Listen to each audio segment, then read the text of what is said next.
হয় অগ্ৰগতি লাভ কৰিছোঁ আৰু 5-6টা মান ৰাউণ্ড এতিয়াও বাকী আছে। চাওঁ কি হয়, কিমান মানুহে মোক গ্ৰহণ কৰে, কিমান মানুহে গ্ৰহণ নকৰে, গতিকে চাবলৈ অলপ মনটো উৎকণ্ঠা হৈ আছে। এতিয়া 42,000 নে আপোনালোকে বেছি ৰিপৰ্টটো জানিব, মই কাৰণ চোৱাই নাই নহয়, দেখি কোৱাহে ঘৰৰ পৰা আহি আছোঁ। 42,000 ন? উৎকণ্ঠা আছে।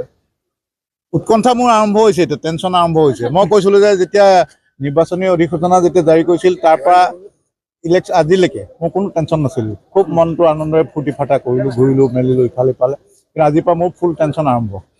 আপোনাক ব্যক্তিগতভাৱে আপোনাক প্ৰচাৰ কৰাও দেখা গৈছে। মই যিমান পাৰোঁ অৰ্গেনিক কৰি পেলাই কম খৰচত মই যিমান পাৰোঁ মই নিৰ্বাচনী প্ৰচাৰটো শেষ কৰিলোঁ। এনেই যেনেকুৱা ধৰণে ঘূৰি ফুৰোঁ তেনেকেই মই প্ৰচাৰটো চলালোঁ।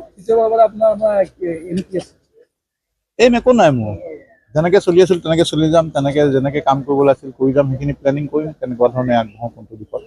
যিটো এক্সিট পোল হৈছিলে, এক্সিট পলটো এইবাৰ অসম ক্ষেত্ৰত দেখা গৈছে যে এক্সিট পলটো এইবাৰ কোনো কৰা নাই, মিলি গৈছে। কেতিয়াবা এক্সিট পল নিমিলা হৈ যায়, কিন্তু এইবাৰ ধুনীয়াকৈ মিলিছে।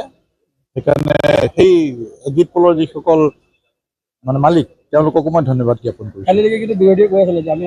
মই আগতে কৈছিলোঁ যে বিৰোধীয়ে আগতেনো কেলৈ ক'ব লাগে, অলপ দিন ৰ'লেই হ'ল। নাজানো তেখেতসকলৰ কথা কি ক'ম, তেখেতলোকে চৰকাৰ গঠন কৰিছিলেই, তেওঁলোকে আজিতো দেখা নাই তেনেকৈ।